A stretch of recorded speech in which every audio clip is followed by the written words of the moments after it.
So I'm here today. I'm so honored to be here with Dr. Gail Parker, who is a PhD, a certified yoga therapist, and a RYT 500, an author, a psychologist, and a lifelong practitioner of yoga. She became the president of Black Yoga Teachers Alliance and the board of directors in 2020, and she's well known for her pioneering efforts to blend psychology, yoga, and meditation as effective self-care strategies that can enhance emotional balance and contribute to the overall health and well-being of practitioners. Her first book, Restorative Yoga for Ethnic and Race-Based Stress and Trauma, which is in my bookshelf to my left, offers self-care strategies and invites everyone, not just those directly impacted, to explore the intersection of yoga, race, and ethnicity, and to consider the psychological impact of race-based stress and trauma on all of us. So I'm really honored to talk with her for Black History Month, or any month, because she's relevant to every month and every day, as part of Yoga Jubilee's I Am Black History campaign, because she's making history with the work that she's doing. And I wanted to ask you, Dr. Parker, if it's all right, I wanted to ask you just about yoga and race-based stress and trauma. If you could, for the layman, explain what does the practice, how or what does the, and why does the practices of yoga help in the alleviation of this suffering, trauma, and stress? What's going on?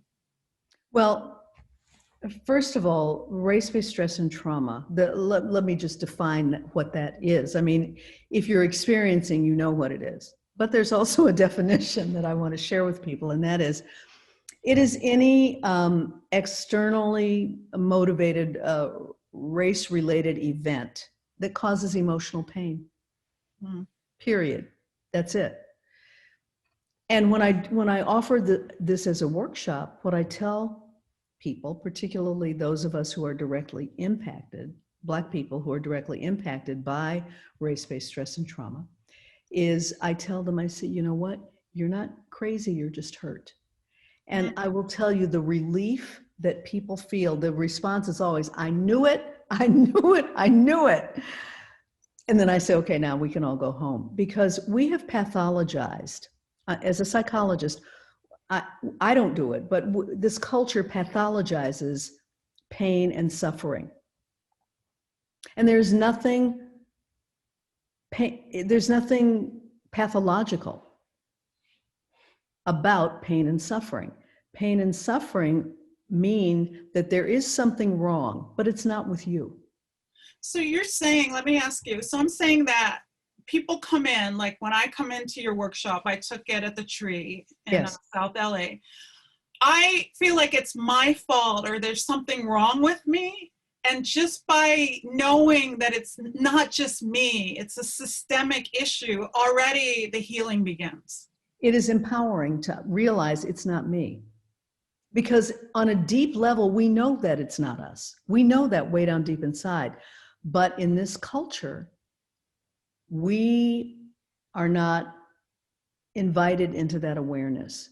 We are invited to deny our pain, to put the past behind us and move on. Oh, you're overreacting. Oh, I'm not. Oh, that really, I didn't really mean what I said. We're gaslighted. We live in a culture that is in denial about issues of race. And that adds insult to injury for us. So there needs to be a voice, and there are more voices than mine, but there needs to be a voice that says, no, you really are hurt. Okay. You really are hurt. And there are ways to manage this emotional hurt. Yoga is one of those ways. This is not the only way, but the practice of yoga, and I'm not talking about exercise yoga. I'm not talking about that, although that has benefits as well. The practice of yoga, as I understand it, practice it, and teach it, is a transformative practice. It doesn't matter why you start practicing yoga. If you're doing it on a regular basis, and you know this if you're a practitioner, which I know you are, it changes you. Yes. There are shifts in awareness. There are shifts in consciousness. There are shifts physiologically. It changes you in ways that open you to possibility, that open you to self-actualizing, that give you the courage to step more authentically into who you fully are. Now, that's my work as a psychologist also. Yeah. But my understanding, because I've been a practitioner of yoga for so long, is that particularly with restorative yoga, it invites you to go inside your body, inside your mind, inside your emotions in a safe way that helps you understand yourself from the inside out. So And the that's first, powerful. yeah, I mean, absolutely. So first, I think just having the book or the class or the workshop that says race-based traumatic stress or injury or trauma, people say, oh, you know what? They hear me. There's a real thing. So Yes. that's step one. Then you go in that place with other people, right? The community aspect of it. That I'm not alone. Other people are experiencing it too. And then there becomes maybe the practice of the long holds and the introspection. Am I correct? So there are many layers. There's so many layers, because let me just tag onto what you said, because now in the practice, I'm not alone either.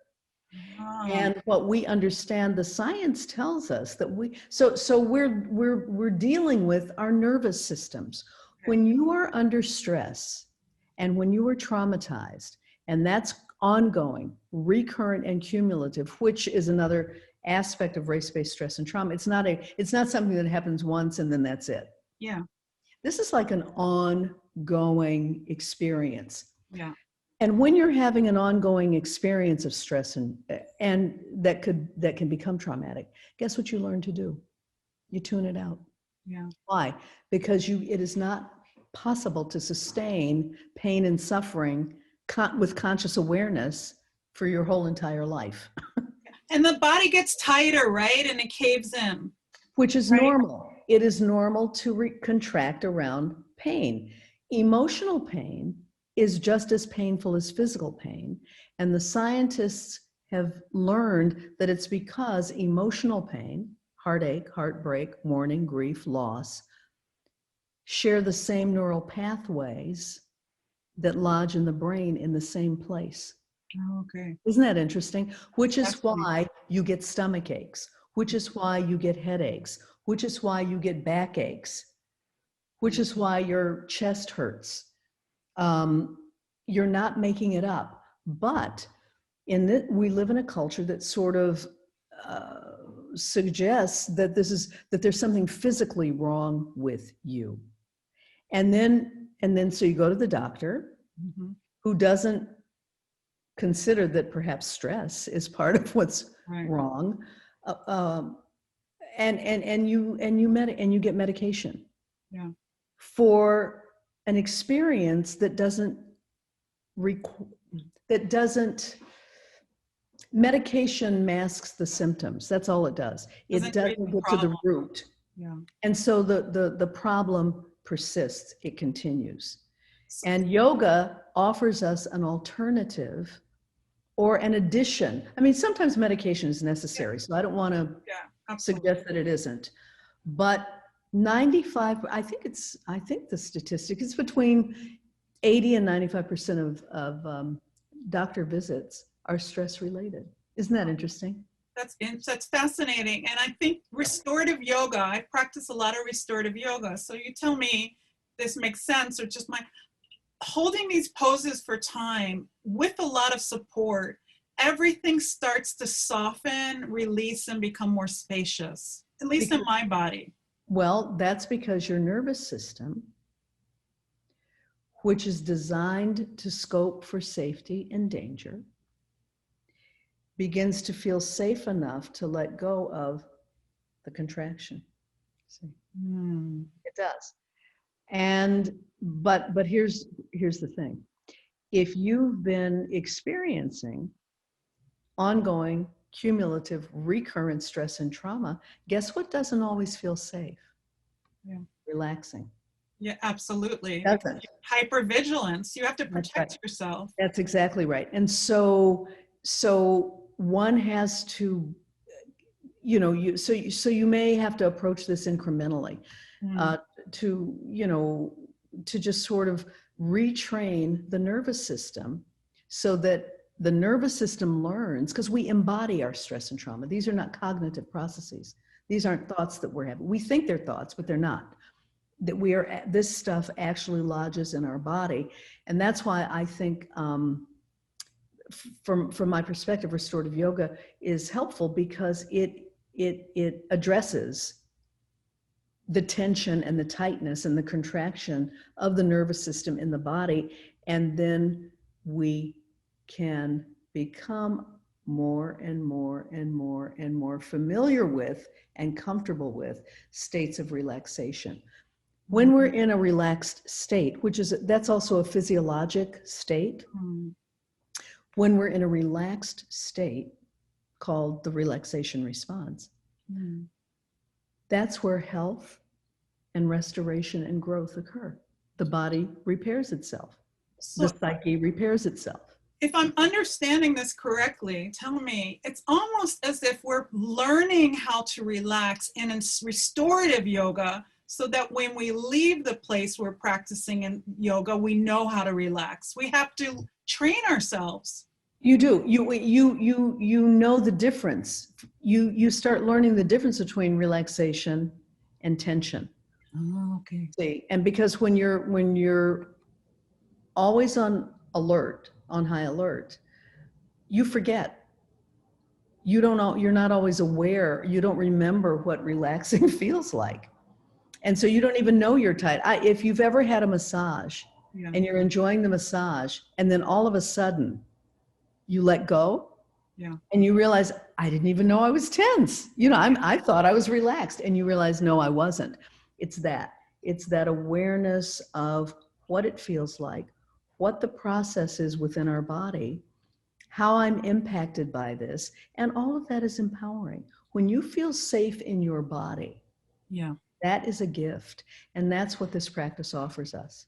It reminds me of Dr. Parker of 2 times in my life, when I was in India, in Calcutta, and when I was also in Cuba, in Havana, where a lot of people were brown. And I was walking around looking like everybody else. I felt like this relief that I didn't even know that in America, when I'm walking around, I'm so tense and worried, and are people going to think I'm going to steal, or I'm going to be pulled over by the police? And I don't even know what that feels like. But when I went to those 2 brown spaces, I thought, oh my goodness, I'm carrying this around every day and I don't even know it. And that's problematic. When I don't even know it, that's when it becomes chronic. And that's when it becomes, what's the word I want to use? Detrimental to our health and well-being, our psychological health and our physical health and well-being. That's when we become symptomatic. That's when we begin to develop physical symptoms of something being wrong. But once again, something is wrong, but it's not with you. Yeah. So I know you told me before, but let's do it again, because it's such an interesting story. Can you tell everyone the story of how you got into yoga? Yes. That would be amazing. It's just one of my favorite stories. Okay, I'm glad you like it. I was 22 years old, and I had returned from college back to my hometown, which at that time was in Detroit, Michigan. It was the year after the riots. And so the city was in a state of disrepair and a state of deep grief and mourning. I don't know how I found it, but I stumbled across this yoga class that was being taught at the Detroit Institute of Arts. There was no such thing as a yoga studio then. You couldn't even find yoga classes. I wasn't looking for a yoga class, but some kind of way I found this class. And I went, and I fell absolutely deeply in love with the experience. I would not have been able to articulate to you at the time why that was, but I just, because I think it made me feel, again, in my body, so good, such a sense of relief, such a sense of, I don't know, spaciousness, which again is empowering. You know, you just sort of, oh, this feels great. Oh, this is me. And we were, you know, we didn't have yoga mats then. We didn't have yoga outfits then. I was wearing bell-bottom blue jeans, t-shirts, and a big old Angela Davis afro, and the big, you know, the big earrings. That was the uniform of the day. And we were taught by a man named Mr. Black, which is what we called him. And Mr. Black wore a black suit and tie to teach us yoga. So clearly we were not doing vinyasa yoga or power yoga. We were doing a full embodied practice taught in a more traditional, not a Western way, but in a more traditional way, that was where yoga was introduced to the United States. And so I didn't know any of that at the time. It was all I knew is I'm in this class. It feels really, really, really, really good. It was relaxing. I felt relieved. I enjoyed it. Mhm. It was fun, all of that. I later found out that the man who, Mr. Black, as it turns out, and this was much later, this was only really in the recent past, about 10 years ago, that Mr. Black was a direct disciple of Paramahansa Yogananda, who wrote the autobiography of a yogi. And he gave us that book to read when I was 22, and it went completely over my head. I have reread the book several times, and so I have been able to digest it now. And I realized, I had a moment of realization that one of the reasons I stuck with this practice for 50 years, Mhm. most of which was a home practice, Mhm. most of which in those days, there were no video recordings or audio recordings. If you wanted to learn a new pose, you got a book. If you could find one, looked at the picture and did the pose. Yeah. But it was much more than just doing the physical practice. Yeah. And that's how I learned it. Yeah. And so that informs the way I practice. It is not a technique that I use for any reason.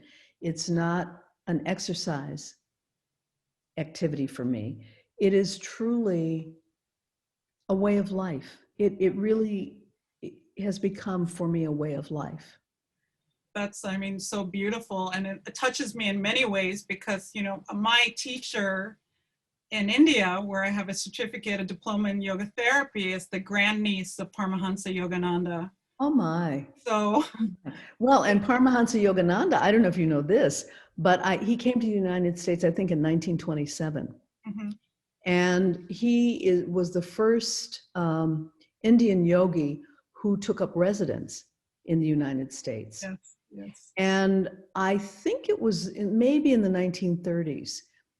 He was in Washington, D.C., I know. teaching yoga, and found out that Black and brown people were not allowed into the spaces where he was teaching. Yeah. And so he created a space Yeah.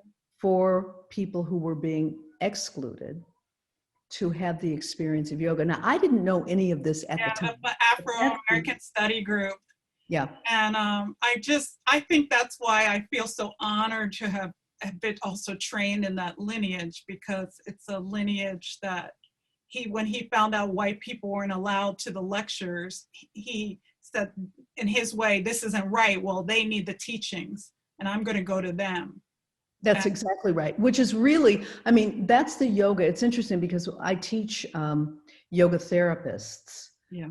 people who want to be yoga therapists, how to use these processes to support health and well-being. And one of the things that I always say is you have to engage with the people that you're working with. They don't have to come to, meaning they come to you for help, but you have to be willing to engage with them. And if you don't know anything about who you are engaging with, Yeah.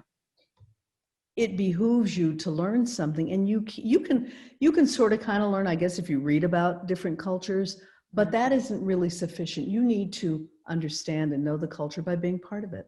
Yeah. And he exemplified that. Yes. So, I mean, very early when other people weren't doing anything, or even would maybe not even noticing who was in the audience or worried about that. Exactly. Exactly. But I'm sure as a brown man coming to a predominantly white country, he noticed that. Yes. Yes. He noticed that. And as an Indian coming into an American culture, he noticed that. And knew what was wrong and did something about it. Exactly. So that kind of, I think, can bring us full circle to Black History Month and being a Black yogini in Black History Month. And what do you think about this month, or what might you do for this month for yourself? And just wanted to your thoughts on Black History Month and Black yoga. Well, what I was thinking about when I think about Black History Month, I think of Black History Month as an opportunity for Black people to showcase our excellence, not just the excellence of celebrities and high-profile people that we, hear about, but every single one of us to step into our excellence and to share that. Now, this is threatening, though. This is not an easy thing to do, because historically, what we know, what we understand is that when we step into and start showing our excellence for I know the reason, it triggers white rage. Yeah. So it's kind of dangerous. So once again, I think historically I don't know that we think about these things in this way, but I think our bodies do. So I think that there's something in us that is cautious about stepping into and showing our excellence. And I think one of the reasons it triggers that kind of rage that we see, that we're familiar with, that we know, is because it challenges the myth of white superiority. Oh, yes. Now, one of the things that we know, and this is research-based, is that if we were to make a bell curve, a U shape with tails on it, at the top of the curve, that's where the majority of people cluster, at the top of the curve. At one end of the curve, there is deviance. Both ends of the curve deviate from the norm. They're different from the norm. Okay. One end is negative deviance. That would be antisocial behavior, some of what we have been witnessing on television now going on in our nation's capital. On the other end of the curve is excellence. Something that we see, for example, in, I think, President Obama, for me, embodied excellence. Here's the thing. The organization or the cluster of most people who are in the norm don't know the difference between positive and negative deviance and work to eliminate both. Isn't that interesting? Yeah. Yes, that's very interesting. So on either side. That's right. So stepping into excellence, which many of us have learned is what we're supposed to be doing, being excellent, right, being 200% better, that part. And then I think we have an expectation of reward for that. And this is another form of stress and trauma. We're absolutely stunned when we are disparaged for our excellence or put down for our excellence. So for me, Black History Month is an opportunity for us to find the courage to start telling our stories of excellence, because each and every one of us has those. We've had pain and suffering. Yes. We know we do. We know we have, but that's not all of who we are. That is the general narrative that is told about us and that we sort of tell about ourselves. There is so much more to us than pain and suffering. So I am championing right now, let's expand our narrative. Let's talk about how great we are. Every single one of us. And I think that Black History Month is an opportunity for each of us to contemplate our worth, our value, our excellence, and then to find ways to share it 365 days of the year.